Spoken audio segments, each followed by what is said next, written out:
좋겠습니다. 뭐라고 인사하시냐면 이렇게 인사하세요. 만나서 반갑습니다. 이렇게 인사해 봅시다. 시작. 만나서 반갑습니다.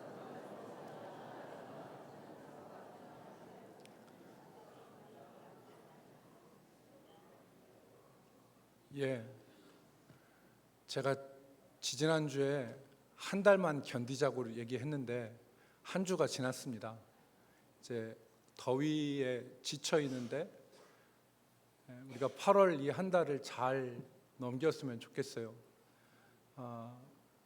요즘에 너무 더우니까 자동차도 터지잖아요.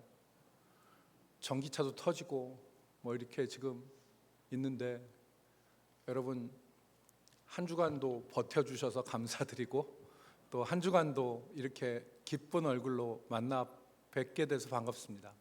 옆에 계신 분 다시 한번 우리 축복하고 인사합시다. 만나서 반갑습니다. 주님의 이름으로 축복합니다.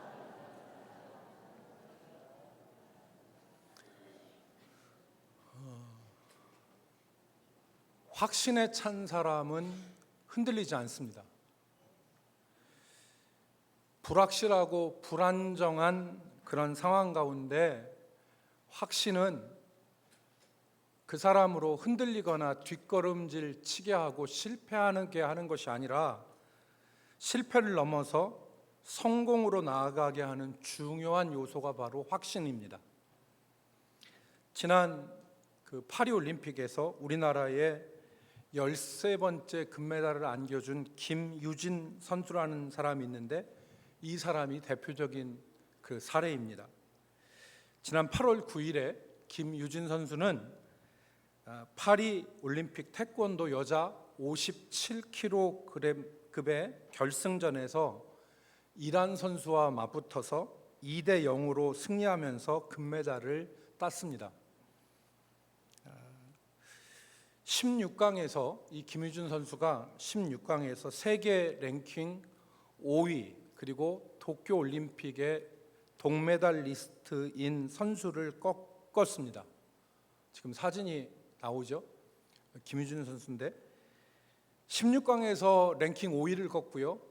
8강에서는 세계 랭킹 4위를 꺾었습니다. 그리고 준결승 4강에서는 세계 랭킹 1위이자 아시안게임 2연패의 중국 선수를 2대 1로 꺾었습니다. 그리고 결승에서는 세계 랭킹 2위였던 이란 선수를 압도적으로 이기고 금메달을 땄습니다. 2대 0으로 이겼는데요. 1라운드의 그 스코어가 5대 1이었고 2라운드의 스코어가 8대 0이었습니다.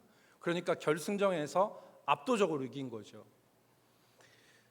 이 김유진 선수는 우리나라 메달 후보에 이름이 언급되지도 않았습니다. 왜냐하면 세계 랭킹 24위였습니다. 그러니까 세계 랭킹 24위였기 때문에 사람들이 금메달 딸 것이라고 기대를 안 했던 것입니다. 그런데 이 선수에게 당찬면이 있었습니다. 금메달을 딴 이후에 기자와 인터뷰에서 이렇게 말했습니다. 랭킹이 높다고 잘하는 건 아닙니다. 솔직히 그런 건 신경도 안 썼습니다. 이렇게 얘기를 했습니다. 그래서 기자가 물었습니다. 어떻게 세계 랭킹 24위가 세계 랭킹 5위를 꺾고 4위를 꺾고 2위를 꺾고 1위를 꺾고 금메달을 땄느냐, 이런 반전이 어떻게 일어났느냐라고 얘기했더니 내게는 그거는 반전이 아닙니다 그랬어요. 이 24살 먹은 이 선수가 이런 말을 했습니다. 오늘 몸을 푸는데 몸이 너무 좋아서 오늘 내가 일을 내겠구나, 이런 생각을 아침에 했다는 거예요. 내가 오늘 일 한번 내겠구나라고 하는 생각을 아침에 했다는 것입니다.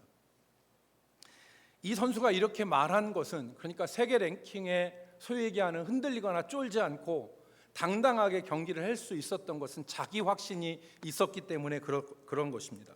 하루에 2시간씩 3탕을 뛰었답니다, 연습을. 그런데 한 탕을 뛸 때마다 지옥문으로 걸어가는 것과 같은 혹독한 지독한 훈련을 하루에 3번 했답니다. 하루에 발차기만 10,000번 이상을 했답니다. 하루에 발차기만 10,000번 이상을 했고, 이 선수가 제가 아까 뭐라고 했습니까? 세계 태권도 여자 57kg급에서 금메달을 땄다고 그랬죠. 이 친구가 키가 몇이냐면 183입니다. 183인 큰 키에 57kg를 유지하려면 이게 얼마나 힘들겠습니까? 그러니까 운동량으로 체력을 조정한 거예요, 체중을. 그러니까 운동량으로 체중을 183의 장신에, 제가 지금 여러분 그 작은 키는 아니지 않습니까? 제 키가 177인데 저보다 5cm 더 큰 겁니다. 그러니까 183이라고 그랬죠. 6cm 큰 거네.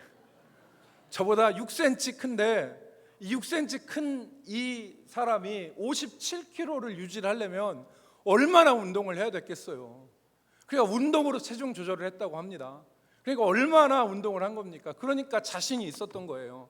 오늘 내가 뭔 일 내겠구나. 24위가, 세계 랭킹 24위가 그런 자신감이 있었던 것입니다. 내게 반전이 아니었다. 랭킹은 솔직하게 신경도 안 썼다 라고 말할 수 있었던 것은 그의 자신감, 그의 자기 확신 때문에 그런 것입니다. 확신 있는 사람은 흔들리지 않습니다. 여러분, 오늘 우리 본문 가운데 보면은 확신에 찬 사람을 볼 수 있는데 그것이 바로 사도 바울입니다. 오늘 바울 사도는 확신에 차서 기쁨과 감사를 말했습니다. 바울이 오늘 우리가 읽은 빌립보서 1장에서 3절과 4절에 보면 기쁨과 감사에 대해서 얘기했어요. 너희를 생각할 때마다 내가 하나님께 감사한다. 너희를 위해서 간구할 때마다 내가 기쁨으로 항상 간구한다. 여러분, 1장 3절 4절입니다. 내가 너희를 생각할 때마다 나의 하나님께 감사하며, 4절 간구할 때마다 너희 무리를 위하여 기쁨으로 항상 간구함은. 살다 보면 이러한 기쁨과 감사보다는 낙심과 절망, 그리고 불안과 불평이 우리의 영혼을 뒤덮을 때가 더 많습니다. 마치 물에 흠씬 젖은 그 무거운 이불을 뒤집어 쓰고 달려야 되는 것처럼, 그렇게 우리 영혼에 무겁고 힘든 불안과 불평, 이 절망, 낙심이 우리 인생을 힘들게 합니다. 그렇지만 오늘 바울 사도는 기쁨과 감사를 이야기하였습니다. 오늘 바울 사도가 이 빌립보 교회를 향하여서 기쁨과 감사를 이야기한 것은 그 빌립보 교회가 아주 희망적이고 긍정적이기 때문에 그렇게 말한 것이 아닙니다. 여러분 잘 아시다시피 빌립보 교회는 긍정적인 측면이 많이 있었습니다. 그렇지만 우려되는 면도 많이 있었습니다. 그래서 우리 빌립보서를 바라보면 빌립보서 2장 3절 말씀에 보면 바울이 이렇게 말합니다. 아무 일에든지 다툼이나 허영으로 하지 말고 오직 겸손한 마음으로 각각 자기보다 남을 더 낫게 여기고. 그러니까 이 말을 바울이 공연히 한 게 아니에요. 바울이 이 말을 공연히 한 게 아니라 빌립보 교회 안에는 다툼과 허영이 있었다는 얘기고, 그리고 겸손한 마음이 아니라 교만한 마음으로 다른 사람을 깔보고 얕보고 무시하는 마음들이 그들 가운데 있었던 것입니다. 특별히 우리가 이 빌립보서 후반에 가면 이 빌립보 교회가 유오디아하고 순두계라고 하는 여인으로 인하여서 찢어진 것을 알 수 있습니다. 유오디아와 순두계라는 여인이 서로 패를 나누어서 교회가 이렇게 평안하지 못했죠. 그래서 빌립보서 2장에 우리가 잘 아는 것처럼 너희 안에 이 마음을 품으라 곧 그리스도 예수의 마음이니 그는 근본 하나님의 본체시나 하나님과 동등됨을 취할 것으로 여기지 아니하신다는 얘기는 공연히 한 얘기가 아닙니다. 왜 바울 사도가 그들에게 예수 그리스도의 마음을 품으라고 했습니까? 그것은 그들 마음속에 겸손이 없었고 그들 마음속에 분쟁과 다툼과 허영이 있었기 때문에 그런 것입니다. 뿐만 아니라 이 빌립보 교회는 배를 신으로 삼는, 헬라어에서 이 배라고 하는 것은 성기의 은유적인 표현입니다. 이 성기의 은유적인 표현인데 성적인 쾌락을 신으로 삼는 육체적인 사람들도 이 교회에 있었던 것입니다. 그러니까 이 빌립보 교회는 만만한 교회가 아니었던 것입니다. 어느 교회가 만만하겠습니까? 하지만 이 빌립보 교회가 만만하지 않았던 것입니다. 그럼에도 불구하고 바울의 이 빌립보 교회를 바라볼 때에 낙심과 절망, 한숨과 좌절로 이 빌립보 교회를 바라보는 것이 아니에요. 오히려 그 좌절과 낙심 또 절망과 한숨으로 그의 영혼이 덮이지 않고 기쁨과 감사를 이야기한 것입니다. 그래서 신학자들은 이 빌립보서를 감사의 편지라고 정의합니다. 감사의 편지, Letter of Joy라고 표현하는데, 이 감사의 편지라고 하는 이유가 왜냐? 빌립보서가 총 여러분 4장으로 구성되어 있잖아요. 긴 서신이 아닙니다. 빌립보서가 4장으로 구성되어 있는데 기쁨과 기뻐하다는 단어가 12번 이상 나옵니다. 이 짧은 거래요. 그래서 우리가 이 빌립보서를 읽다 보면 기쁨이라는 말이 상당히 많이 반복되어지는 것을 볼 수 있습니다. 여러분, 오늘 우리가 우리 인생을 바라보고 또 우리의 자녀들을 바라보고 또 우리와 주변에 관계된 사람들을 바라볼 때 우리 마음에는 어떤 마음과 어떤 생각으로 채워져 있습니까? 저는 오늘 이 말씀을 보면서 제가 인생을 바라보는 것을 다시 생각했고, 제가 자녀들을 바라보는 것을 다시 생각했고, 제가 사람들을 바라보고 대하는 것을 다시 생각해 보았습니다. 내 인생을 바라볼 때 나는 기쁨과 감사가 있는가? 나는 내 자녀들을 대할 때 기쁨과 감사로 대하는가? 나는 내 주변의 사람들을 대하고 내 인생에서 펼쳐진 일들을 바라볼 때에 기쁨과 감사로 내가 고백하는가? 아니면 한숨과 낙심과 절망이 우리의 입술과 우리의 생각을 뒤덮고 있는지를 한번 생각해 보았으면 좋겠습니다. 내가 내 인생을 바라볼 때 비관적인 거나 절망, 교회를 다녀도 믿음이 있어도 우리가 우리의 인생을 바라볼 때 비관적이고 절망적일 수 있습니다.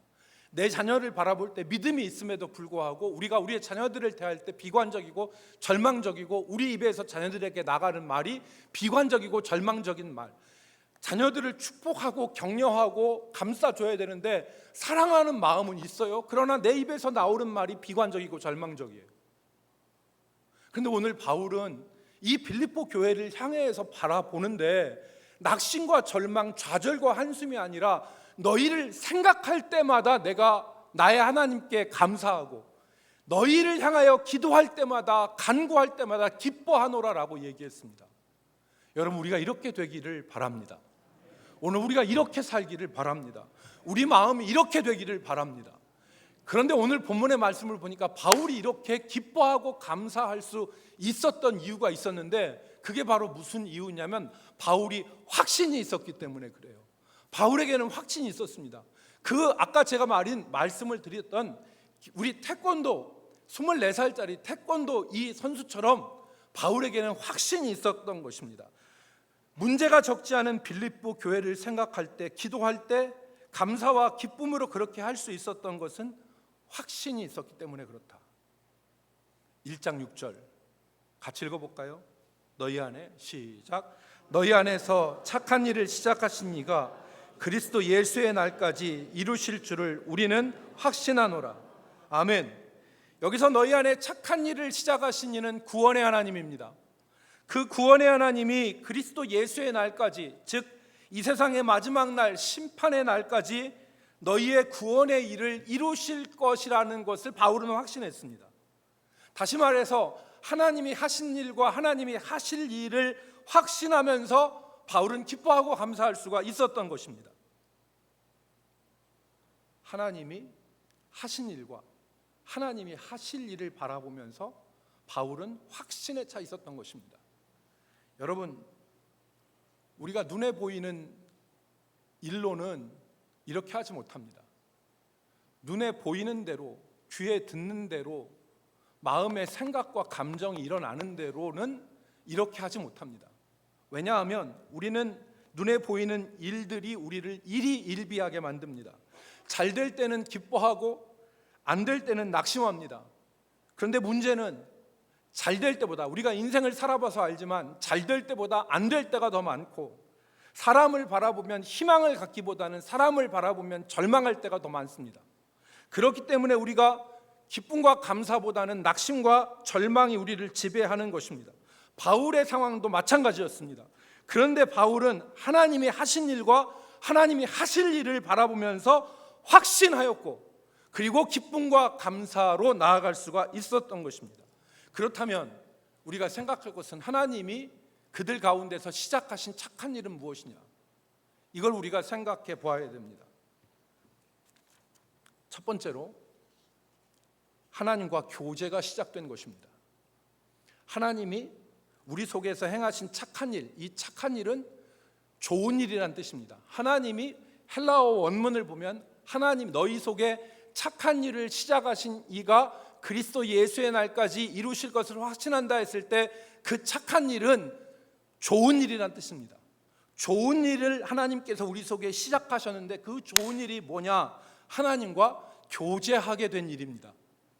더 이상 하나님과 원수가 되어서 살지 않고, 하나님과 관계없이 우리 인생 홀로 살아가는 것이 아니라 하나님과 함께 살아가는 존재가 된 것입니다.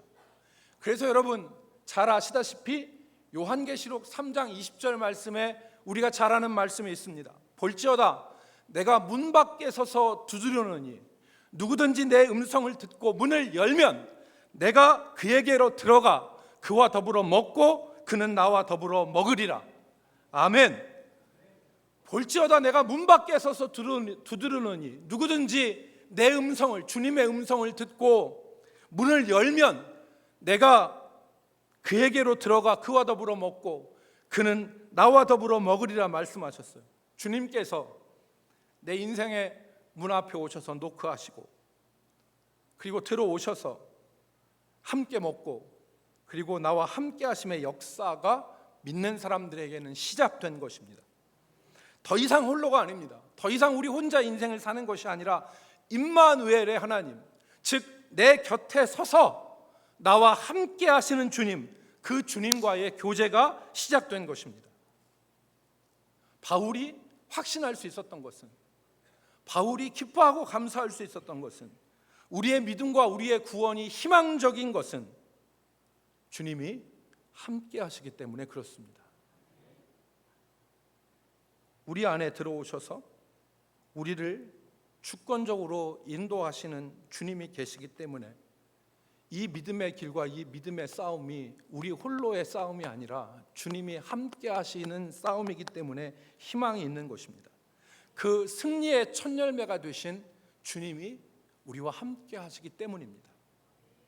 여러분 지금 우리가 로마서를 읽고 있어요.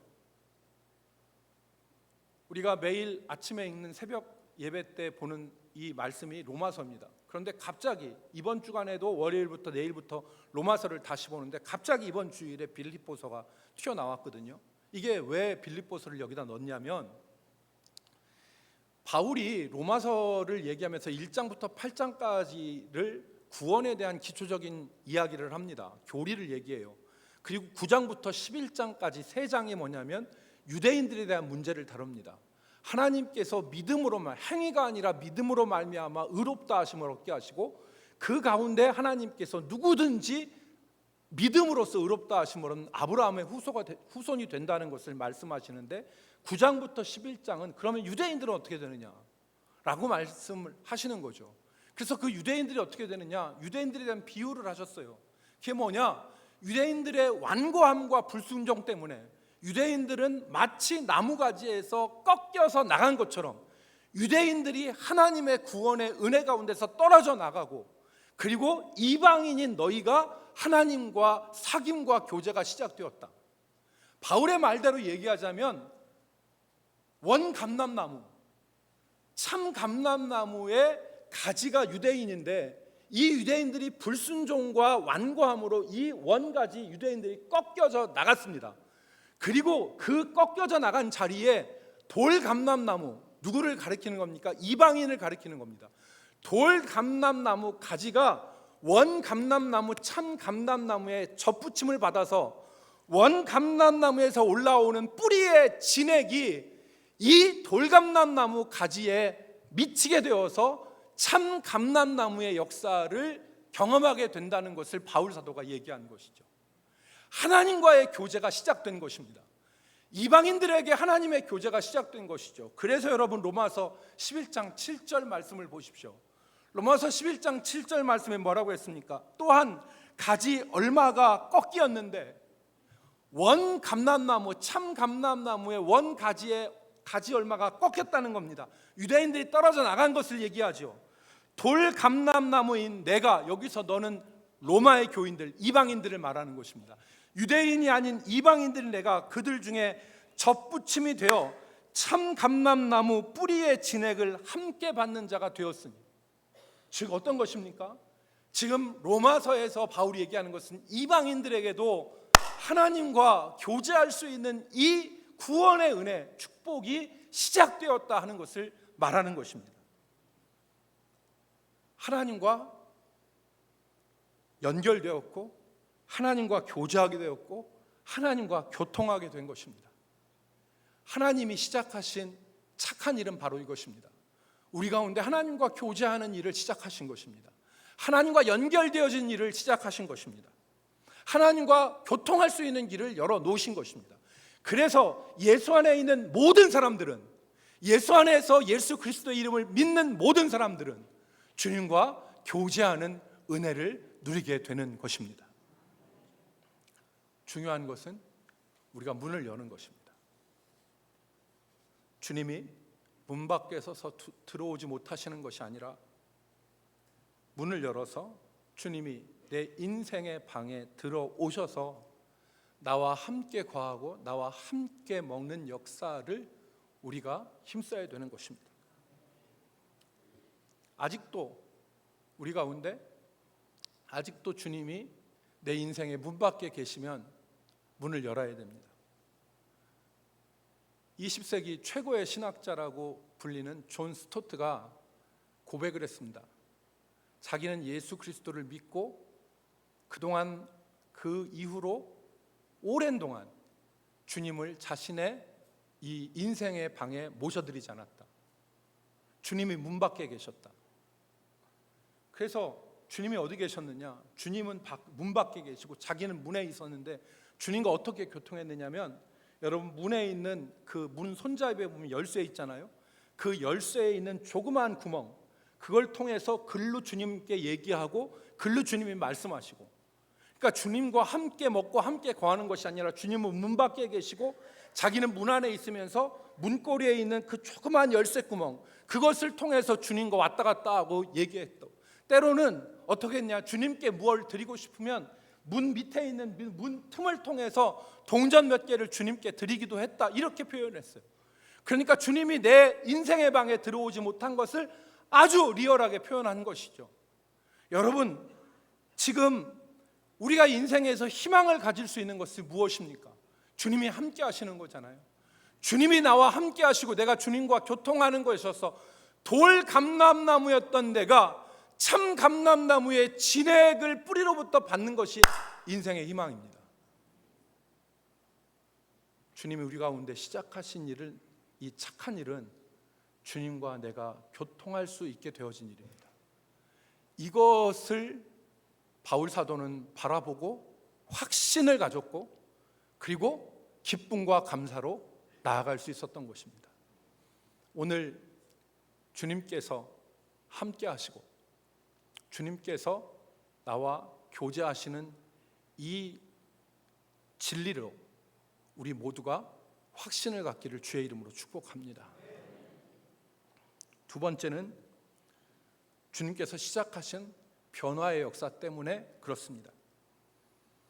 바울 사도가 빌립보 교회를 향하여서 낙심하지 않은 것은 주님이 그들 가운데 변화의 역사를 시작하셨기 때문에 그래요.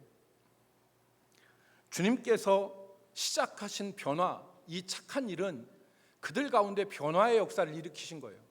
죄와 사망으로 가득했던, 그래서 죄와 부패함 그 본성 가운데 주님께서 의와 거룩이라고 하는 원자폭탄과 같은 것을 저들의 심령 가운데 떨어뜨리신 거예요. 여러분, 우리는 본성상 부패해서 우리 가운데서는 술 취함과 방탕함과 정욕과 그리고 음란과 음탕한 것들이 우리 안에 가득하죠. 본성으로 놓으면 우리는 다 이런 죄를 사랑해요. 그런데 어느 날 주님께서 내게 오셔서 나와 교제하시면서 내 안에 의와 거룩이라는 원자폭탄과 같은 폭탄을 떨어뜨리신 거예요. 그래서 내 속에 있는 죄를 산산히 조각내시고 내 속에 있는 죄를 몰아내시고 우리를 의와 거룩의 사람으로 변화시키시기 시작하신 것입니다. 이것이 희망이라는 거죠. 이것이 확신이라는 것입니다. 바울 사도가 확신할 수 있었던 것은 주님께서 우리 가운데 시작하신 변화의 역사, 그것을 바라봤기 때문에 그런 것입니다. 사람을 보면요, 희망이 없어요. 사람을 보면 여러분, 사람을 가만히 들여다보십시오. 사람 가운데서 희망을 갖는 사람이 어디가 있습니까? 그런데 그 연약한 인생 가운데 하나님께서 변화의 일을 시작하시고 우리 안에 착한 일을 시작하신 이가 그리스도의 날까지 이루시는 하나님이시기 때문에, 그래서 우리가 연약해도 우리가 우리의 능력과 우리의 행위로 거룩해지는 것이 아니라 우리 안에 계신 하나님의 영 성령께서 우리 가운데 시작하신 일을 이루시고 마치시는 것입니다. 그래서 죄와 사망의 역사가 아니라 의와 거룩의 역사로 하나님께서 우리를 빚어 가시는 것입니다. 그래서 베드로후서 1장 3절 4절 말씀에 보면 베드로 사도가 이렇게 얘기했습니다. 그의 신기한 능력으로 생명과 경건에 속한 모든 것을 우리에게 주셨으니, 그의 신기한 능력으로 생명과 경건에 관한 모든 것을 우리에게 주셨으니. 그래서 4절 말씀을 보십시오. 4절 말씀에 보면 끝에 있는 보면 이 세상에 썩어질 것을 피하여 신성한 성품에 참여하는 자가 되게 하려 하심이라 말씀했어요. 우리를 이 세상의 죄악 가운데서 건져내셔서 하나님의 사람으로 변화시키시는 겁니다. 여러분, 가슴에 손을 얹고 생각해 보세요. 예수 믿었던 처음 때보다 지금 내가 얼마나 많이 변했는지, 예수 믿는 처음의 내 모습과 지금 내 모습. 목사님, 저는 여전한데요? 분발하실 분이에요. 분발하실 분.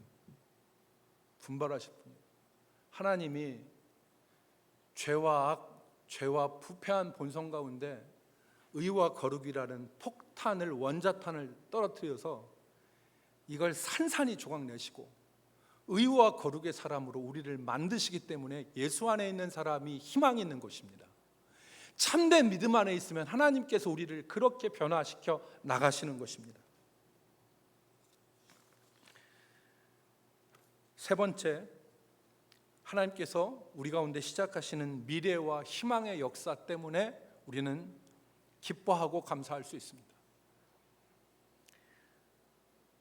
바울 사도가 기뻐하고 감사할 수 있었던 것은 하나님께서 하실 미래와 희망의 일, 그것 때문입니다.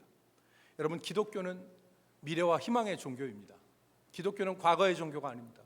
기독교는 미래와 희망으로 나가는 것입니다. 그래서 예레미야 29장 11절 말씀을 같이 읽습니다. 여호와의 말씀이라, 시작.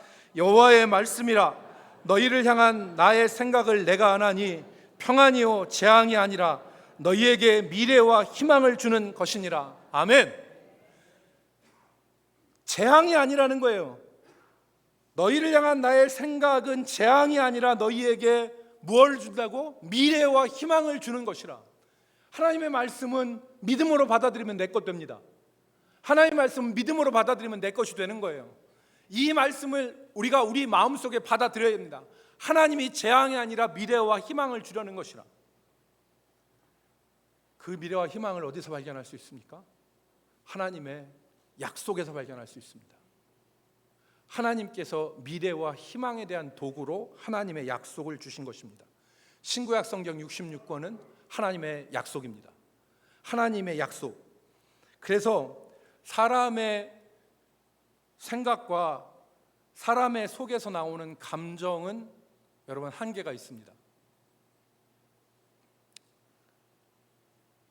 좋은 때는 좋지만 나쁠 때는 한없는 절망의 심연으로 추락하는 것이 인간의 생각과 감정인 것 같습니다.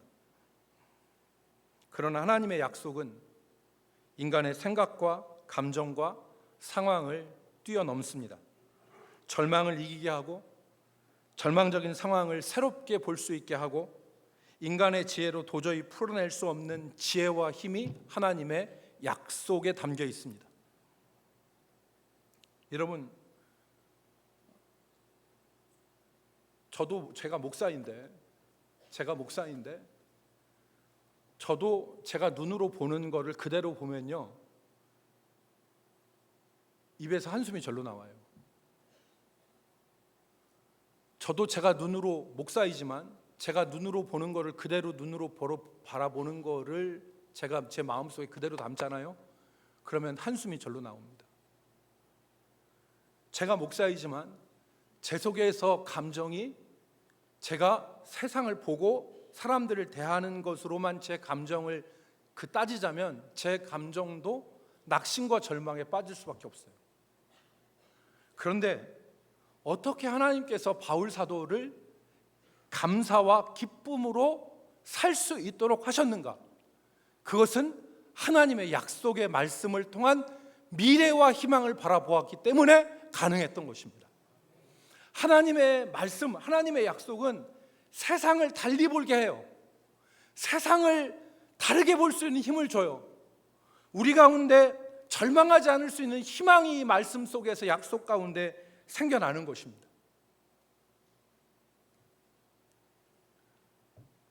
여러분, 우리가 성도이지만 예수 믿는 사람이지만 하나님이 구원하셨어요. 그런데 예배 안 드리고 일주일 하나님 말씀 가까이 안 하고 세상 사람들처럼 세상적으로 보고 세상적으로 생각하고 세상적으로 감정 처리하고 이렇게 하잖아요. 그러면 우리가 세상 사람들과 다를까요? 같을까요? 똑같습니다. 세상 사람들처럼 욕하고 세상 사람처럼 미워하고 세상 사람들처럼 절망하고 세상 사람들처럼 낙심하고 불안해하고 그렇게 할 수밖에 없어요. 그런데 하나님의 사람들을 감사와 기쁨으로 살 수 있게 하는 것이 바로 무엇이냐면 하나님의 약속의 말씀이에요. 그 약속의 말씀이 우리의 생각과 우리의 마음을 바꾸는 것입니다. 청교도 작가 존 버년이라는 사람이 있습니다. 이 존 버년이라는 사람이 철로 역정이라고 하는 소설을 썼습니다. 철로라고 하는 것은 하늘 가는 길이죠. 역정은 그 하늘 가는 길에서 겪는 성도의 그런 그 과정, 그것을 기록한 것이 철로 역정입니다. 영어의 제목은 필그림스 프로그레스라고 해서 순례자의 진행, 행진, 이렇게 번역할 수 있습니다. 이 필그림스 프로그레스라고 하는 이 소설을 썼는데 이 소설의 주인공이 누구냐? 이름이 크리스찬이에요. 기독자입니다. 그런데 이 크리스찬이 어느 날 자기 친구인 소망과 함께 어느 성에 들어갔는데, 의심이라고 하는 성에 들어갔는데, 이 성에 그 성주는 아주 잔인하고 무자비하고 엄청나게 큰 거인이에요. 이 의심의 성의 성주의 이름은 절망입니다. 그러니까 존 버년이 풍자를 한 거예요. 그래서 기독교인이 믿는 자가 이 절망이라고 하는 성에, 이 의심이라고 하는 성에 절망이라는 성주, 이 포악하고 거대한 이 성주에게 사로잡혀서 거기서 포로로 잡히게 되었는데 여러 날 갇혀 있었고 빠져나갈 길이 전혀 없었습니다. 그런데 어느 날 이 크리스찬이 기도하면서 놀라운 발견을 하나 해서 이 크리스찬이 소망이라고 하는 자기 친구한테 얘기를 합니다. 뭐라고 얘기했냐면, 친구야, 우리가 정말 바보였어. 우리가 자유롭게 나갈 길이 있었는데 우리가 그것을 모르고 이 악취나는 토굴에 그동안 계속 갇혀 있었던 거야. 그래서 소망이가 묻습니다. 어떻게 나갈 수 있는데? 내 가슴 속에 약속이라고 하는 열쇠가 있는데 이 약속이라는 열쇠를 가지고 이 의심이라고 하는 성에 있는 모든 자물쇠를 열면 그 자물쇠가 다 열린대. 그래서 이 크리스찬이 이 의심의 성에 있는 갇혀 있는 이 자물쇠를 열쇠로, 약속이라는 열쇠로 열었어요. 그랬더니 자물쇠가 열리고 그 육중한 문들이 열리면서 크리스찬과 소망이가 그 의심과 절망의 성주에서 빠져나왔다는 풍자적 얘기가 철로역정에 나옵니다. 이게 무슨 얘기입니까? 우리가 세상을 바라볼 때 낙심하고 의심하고 절망할 수밖에 없는데 하나님의 약속이란 열쇠를 가지고 그 절망과 의심을 바라보면 길이 열린다는 거예요.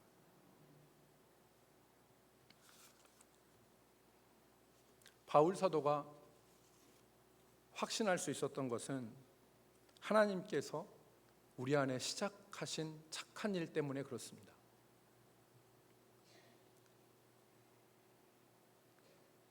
바울의 확신은 하나님과의 교제, 하나님께서 내 인생에 함께 하신다는 확신, 바울의 확신은 죄악된 인생 가운데서 변화시켜서 의와 거룩의 사람으로 만들어 가신다는 확신, 바울의 확신은 하나님의 말씀, 하나님의 약속 가운데 있었던 것입니다.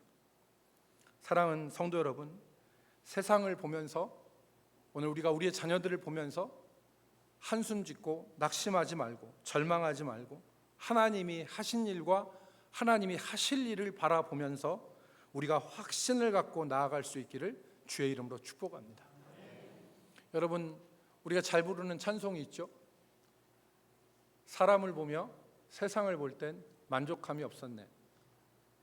사람을 보며 세상을 볼 땐 만족함이 없었네. 나의 하나님 그분을 뵐 때 나는 만족하겠네. 저기 빛나는 태양을 보라, 또 저기 서 있는 산을 보아라. 천지 지으신 우리 여호와 나를 사랑하시니